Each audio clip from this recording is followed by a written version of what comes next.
Look, look, look, look! Look at the damage! Look at the damage! It's impossible! And it's going bigger and bigger! And the DPS, what the fuck is happening?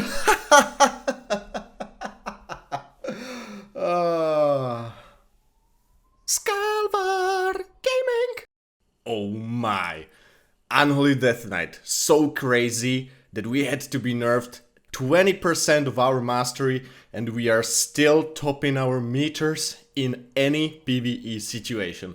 Crazy. So is Unholy Death Knight really that good? Yes. Alright, thank you very much for watching. Subscribe on my YouTube channel for next upcoming videos in World of Warcraft and maybe other games that I'm going to be playing and talking about. Alright, now for reals. Unholy Death Knight is actually really good in PvE situations, right? You are basically dependent on your cooldowns, but you can actually lower your cooldowns with your abilities, and your covenants actually are doing really great. So what's wrong? And why am I even doing this video? So I'm actually doing this video for one simple reason: PvP. If the spec is actually doing really good in PvE, but is really bad in PvP, the whole spec is basically bad and really designed poorly, right? And that's what I'm actually going to cover today, and also how this could change and if it actually should change. And for that we need Skalvarent. So I'm going to be complaining and comparing to not other than Retro Paladins, which are also damage. They're exceptional damage in PvE and also PvP situations. And why? Because Death Knights are basically opposites of Paladins. If we go back in time in history, Death Knights or Death Knight of the 3rd generation was Paladin and it went to the dark side, right? And all his abilities even were showing it. And I'm talking, of course, about Arthas. So let's make a comparison of the first ability that I would really like to talk about, and it's healing, especially Death Strike versus Word of Glory. Death Strike needs 40 rune power to trigger, and you need to be in melee range to actually use it. How much does it heal? 10% of your minimum health. Okay, you could say if you get a lot of damage you can heal more, but actually, you know, if you get that much damage you're basically dead. And in the environment that we are at in PvP right now, you're really dead, really fast, and you can't heal for a lot, while, well, Word of Glory can heal you to the full with the freaking talent that actually gives you more health the lower you are, which is even more insane.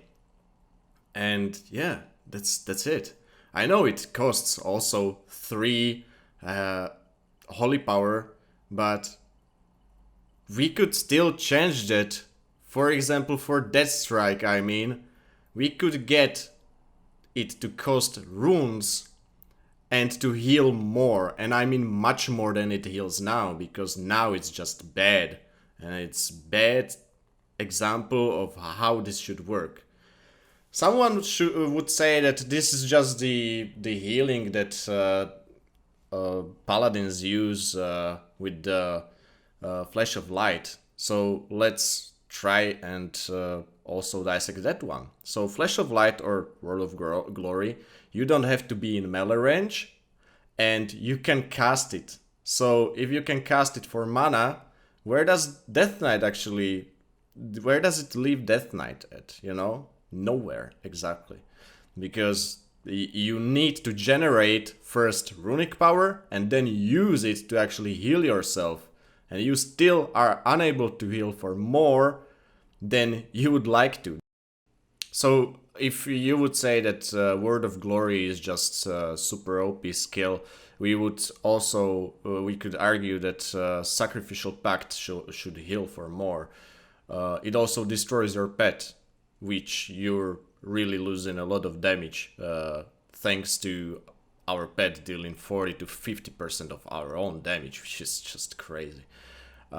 So Word of Glory would be compared to Death Pact, right? Death Pact is talent right now, which heals for 40% of your HP, but it also gives you all that healing as a necrotic, which means that if you would like to heal for more than that, you actually need to heal all that necrotic wound, basically, to the full, which is not possible. That's no way to actually deal with the situation. And because it's talent in a row that is also a Wraith Walk, you're losing a lot of mobility.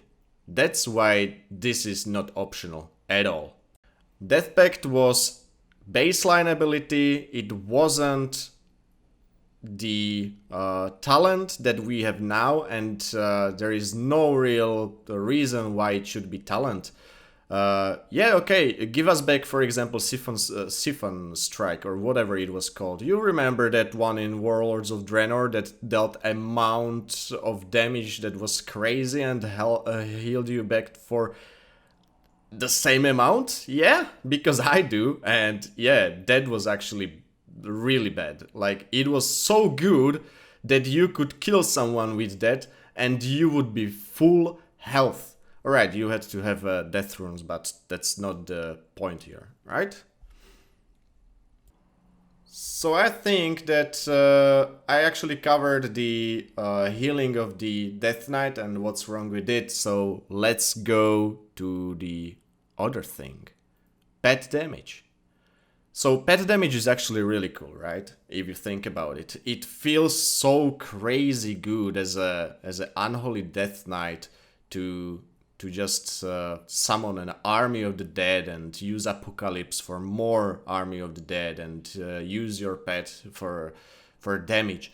But to actually have tremendous amount of damage, which sometimes is even more than your own damage, is just bad in PvP situation, because you cannot really be dependent on your pets. Your pets basically die in a few seconds, and then you just have your summoned ghoul, and it actually has to connect to even do something. And pets die really fast, and also they have a lot of issues with pathing sometimes, and this makes the whole spec really clunky in PvP situation. So what could change there? Actually lower damage of all pets and give us back our damage. I would like to see hitting for 10k like a Retri Paladin, and I mean, I'm hitting 9k as 58 level Paladin, while I'm unable to see that number at all as an Unholy Death Knight. Yeah, of course, this is PvE situation, but still, it's unacceptable. It doesn't feel that you are the one that actually deal damage, and it feels more like you're dependent on your pet and you're basically nothing. And why am I actually pointing this out? I feel that devs forgot what was the fantasy behind Death Knights. It wasn't Necromancer. We are not Necromancers. We shouldn't have to deal with summoning so many pets and depending on their damage. We are the one dealing that damage. We should be the ones that spread the diseases that we actually were spreading back in the day, right? Because we had 2 diseases, for example. And also, dealing damage with Scorch Strike was based on how, if you have 1 or 2 disease on the target, right? Because then you would deal more damage by your Scorch Strike. And now we have to use a Festering Strike. This is basically just bad design ability, in my opinion. You have to build up the Festering Wounds and then pop the Festering Wound to actually deal the damage that we could actually deal with Scorch Strike if the disease is applied. Right, so if we already have a rune power and we have to use our runes to actually generate the rune power, it doesn't make any sense to have additional system on top of it, which is bursting festering wounds and even building up the festering runes with a festering strike that deals really low damage and is just a joke. I was never a fan of this system, and I will never be. We should get back to what we actually were doing, and I mean in Wrath of the Lich King. So yeah, that's basically it. I think I covered really the fundamental issues behind the Death Knight. I know there are much more, like for example Necrotic Strike, that's basically once again a joke. You have to build your festering wounds to actually use the Necrotic Strike, and then when you use the Necrotic Strike, you really don't deal that much damage at all with it. So yeah, there are much bigger issues with the Death Knights, but some things has to change, and I believe that these changes would be really nice to actually see it happening, or getting the Unholy Death Knight in a better spot, and not even Unholy Death Knight itself, but also Frost Death Knights. And with the change on Death Strike, I believe we could also see better usage of Blood Death Knights in PvE as a tanks. I will be covering Frost Death Knight and also Blood Death Knight in future videos. So subscribe to my YouTube channel for more videos upcoming really soon, and see you next time. Skalvar Gaming! Hey guys, I would like to point out that I know that I did a lot of mistakes in the video, and also that this is my first video, so give me a little bit of that slack, alright? Also, I'm not really reading out of a script because I'm lazy.